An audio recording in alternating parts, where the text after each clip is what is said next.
Bonjour.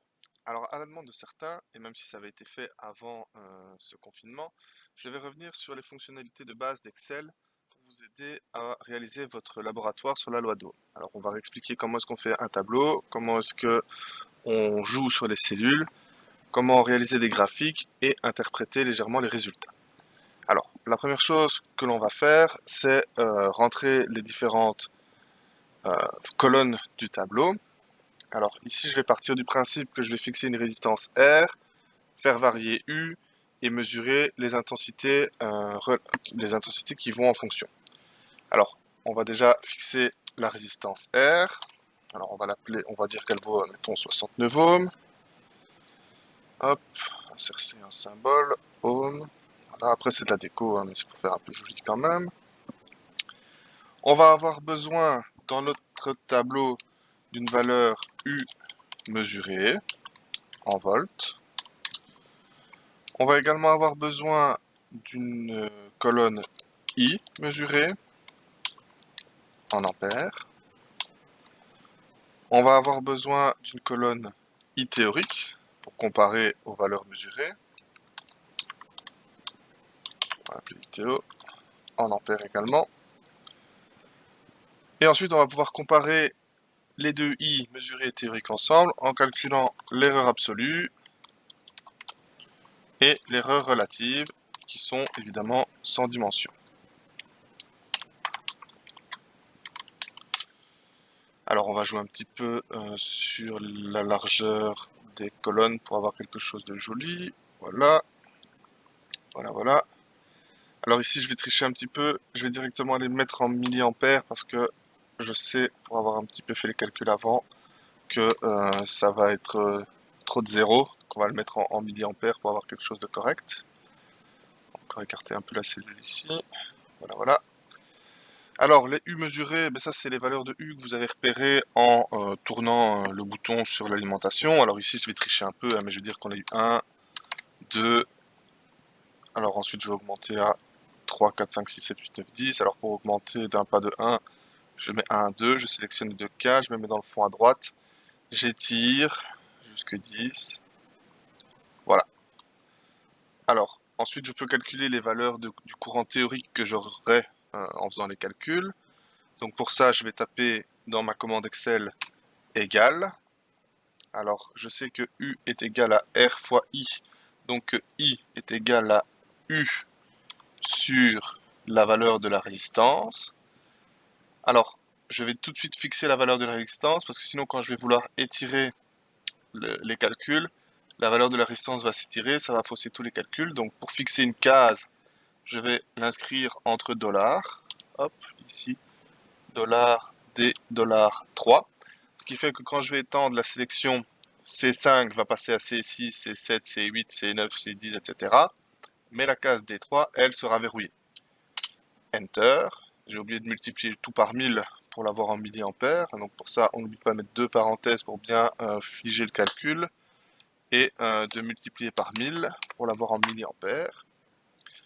Je vais un petit peu réduire le nombre de décimales. Donc pour ça, je retourne dans accueil, le 0 ici.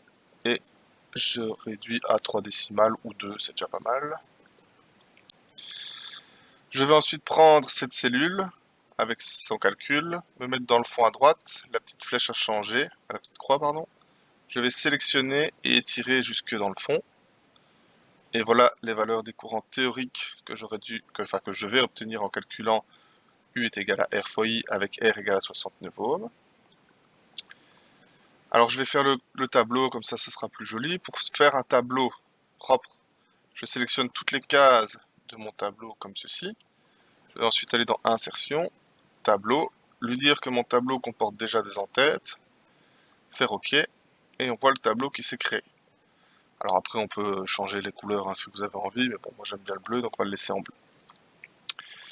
Les valeurs de I mesurées, eh ben, ça c'est les valeurs que vous avez trouvées en faisant vos mesures à l'ampère-mètre. Alors moi je vais un peu tricher, hein. Je vais écrire ici 14.5, 29, 43.5, 58, 72.5, 87, 102,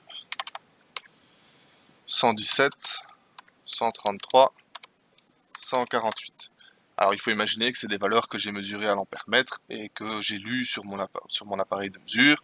Mais ici, évidemment, j'ai inventé, hein. Alors l'erreur absolue, c'est simplement le delta entre la valeur théorique et la valeur mesurée, ou entre la valeur mesurée et la valeur théorique. Alors ici, je vois que j'ai pris toutes des valeurs mesurées plus grandes que mes valeurs théoriques, donc je vais faire dans ce sens-là. Maintenant, on peut utiliser aussi une valeur absolue, hein. On peut écrire égale valeur absolue, donc pour ça on écrit ABS, entre parenthèses, et je vais faire ça moins ça, fermer la parenthèse, et hop là, toute la colonne s'est mise à jour. Alors là aussi, je vais réduire mon nombre de chiffres significatifs, voilà. Et l'erreur relative, ben, c'est le delta sur la valeur mesurée, donc je vais faire égal ce delta divisé par le i mesuré ici. Hop, et je vais pas oublier de multiplier par 1000 et de multiplier par 100 pour l'avoir en pourcent, comme ceci. Faut pas multiplier par 1000, il faut juste multiplier par 100, évidemment, comme ceci. Donc là, j'ai des pourcentages d'erreurs.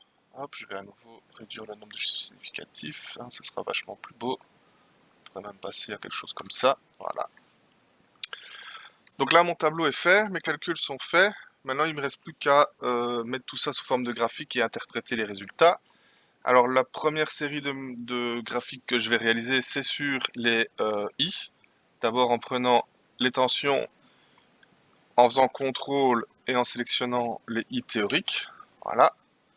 Comme ça, j'ai mes ordonnées, enfin, oui, mes abscisses et mes ordonnées. Je vais aller dans Insérer, graphique à nuage de points ici. Hop. Alors là, on peut lui donner un petit nom, hein, si on veut. I en fonction de U pour R fixe à 69 ohms. Pourquoi pas. Hop. Je vais l'agrandir un petit peu pour qu'on lise un peu mieux les résultats. Alors maintenant, il va falloir déterminer la courbe de tendance. Bon, ici, comme c'est des valeurs théoriques, bah forcément, la courbe sera parfaite, hein. Je vais aller dans courbe de tendance, sélectionner, dire que c'est une linéaire, s'il avait compris tout seul. Aller dans autre option, aller dans la partie graphique, et sélectionner, cocher ici, afficher l'équation sur le graphique. Alors on voit que l'équation est parfaite, puisqu'on me dit que y égale à 14,493 fois x. Sachant qu'ici, c'est i qui est fonction de u, ça veut dire que pour retrouver la valeur r du coefficient directeur de la droite ici, je vais réaliser r égale, je vais le mettre ici, alors je vais faire 1 divisé par 14.493. Attention que ce coefficient directeur est donné en milliampères par rapport à des volts, donc il va falloir que je multiplie tout ça par 1000 pour avoir quelque chose dans une unité correcte. Qu'est-ce qu'il me dit lui? Oui. Voilà. On voit que la résistance de ma droite ici, dans mon calcul U égale à R fois I, U égale à R fois I, pour cette courbe ici, la valeur de la résistance, c'est 68,999, hein, 69 ohms. C'est bien la résistance que l'on a fixée. C'est parfait. Maintenant, on va s'intéresser à la mesure. Donc, je vais sélectionner pour ça ici la tension et le courant mesuré. Je ne vais pas le sélectionner, plutôt je vais aller ici directement dans le graphique, création de graphique, sélectionner des données. Alors la série 1, c'était la valeur théorique. Et ici, je vais rajouter la série mesure, la série les abscisses. Donc pour aller chercher les abscisses, je sélectionne la petite flèche ici. Je vais sélectionner ça. Pour les ordonnées, je vais effacer le 1 qui est dedans, cliquer sur la petite flèche et aller sélectionner ce qui m'intéresse ici. Hop, Enter. Voilà, je vais rajouter la courbe de tendance, linéaire pour les mesures, et aussi les autres options pour les mesures. Dans la graphique, aller chercher l'équation. Alors là, évidemment, ils sont mis l'un sur l'autre, ça c'était à prévoir. Voilà, l'équation de ma courbe de mesure, c'est 14,809 moins 1.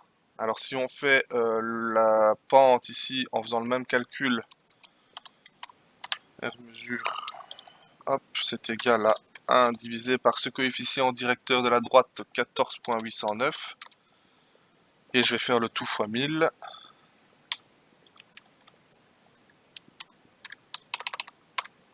Boum, 67,53, c'est pas mal du tout comme précision de travail, hein. Après j'ai triché, hein, évidemment, mais c'est quand même pas mal du tout.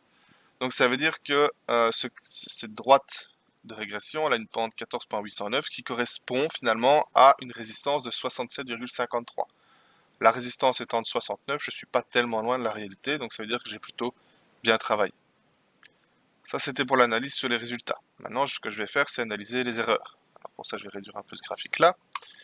Et je vais m'intéresser aux erreurs relatives. Donc je vais sélectionner les tensions, les erreurs relatives, insérer un graphique à nuage de points, tac tac, et voilà ce que je vais obtenir. Alors ici j'ai triché, j'ai fait exprès que l'erreur relative augmente avec la tension de manière plus ou moins exponentielle. Bon, je fais ce que j'ai pu, hein, c'est pas parfait, mais bon, on fait comme on peut. Voilà, hop, tac, à nouveau afficher l'équation. Alors je sais pas pourquoi il est venu me mettre une droite. Courbe de tendance, s'il te plaît. Une courbe de puissance. Ah non, une courbe exponentielle, pardon. Et l'affichage du graphique, voilà. Et donc bah ici, je vous dis, j'ai fait exprès d'augmenter l'erreur relative en augmentant la valeur de la tension pour avoir quelque chose à raconter. Par exemple, ici, on voit que l'erreur augmente quand la tension augmente. Ça pourrait être fortement dû à l'appareil de mesure qui, plus la tension augmente, plus l'erreur sur l'appareil en lui-même augmente. Et donc voilà, maintenant il y a tout un tas d'autres pistes, hein. Ça peut être la résistance qui est un peu bancale. Ça peut être le générateur qui ne délivre plus des tensions vraiment stables au-dessus d'une certaine tension. Bon, maintenant entre 1 et 10 volts, voilà. Mais voilà, ça c'est la partie analyse de votre travail. J'espère que c'est plus clair pour vous, que ça vous a fait une piqûre de rappel et que ça vous permettra de faire des beaux tableaux et des beaux graphiques dans votre laboratoire. Merci pour votre écoute.